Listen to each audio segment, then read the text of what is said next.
I'm always very interested in movie genre and to work with their codes, archetypes and languages. With La Gola I wanted to do a melodrama, not only towards the music,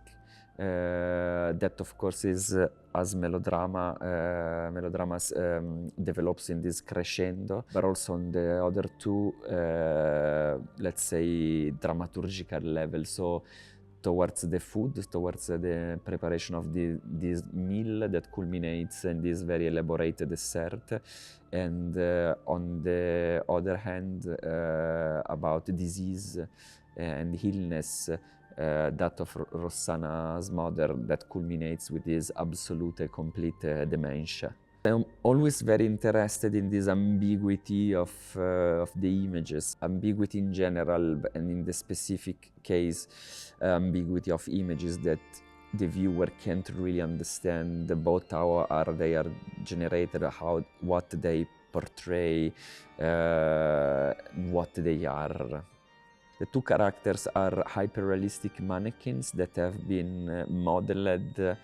and realized, but they lack eyes and eyebrows.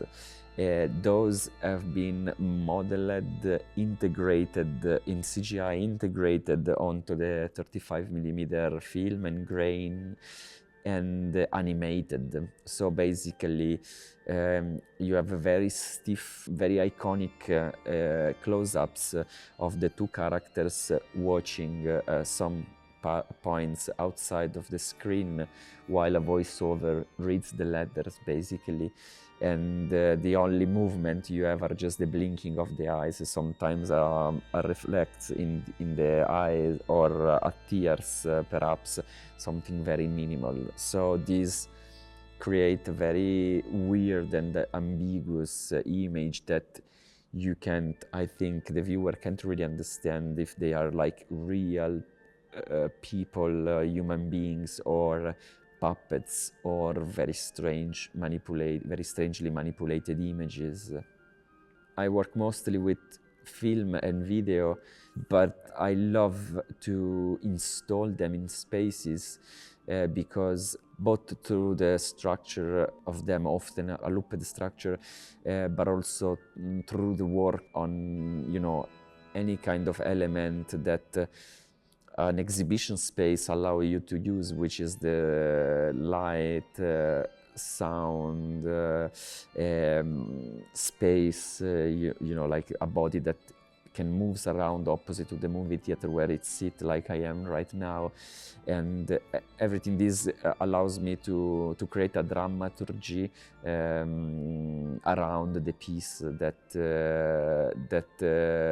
set a kind of background for the piece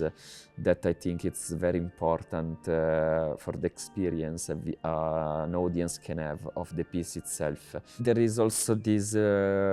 kind of stage for the seats that creates, I think, an interesting clash between watching the movie but also being watched by the movie and by the visitor that comes, and the audience becomes a kind of stage for the audience. So once again, opposite to the movie theater where all the people look the screen, what exhibition make possible is always interesting to think and to underline that it's a choreography of gazes, of being watched and watching, and these, I think, arise questions. The score of La Gola, it's very important, is composed by Federico Chiari, which we know each other since the high school, and for this piece he developed a score for a organ, which is something very important for the film, because once again is always this funny double meaning, as title it has, and also the idea the organ is the same term that also refers to the organ of the bodies and so on. The score is kind of inspired by Baroque composition. So it has a theme that is represented in the overture, which is also something very archetypical of melodrama and opera, and then go through all the duration of the film through several variations of it, to then go back to the theme at the end of the film, and developing this melodramatic crescendo, let's say.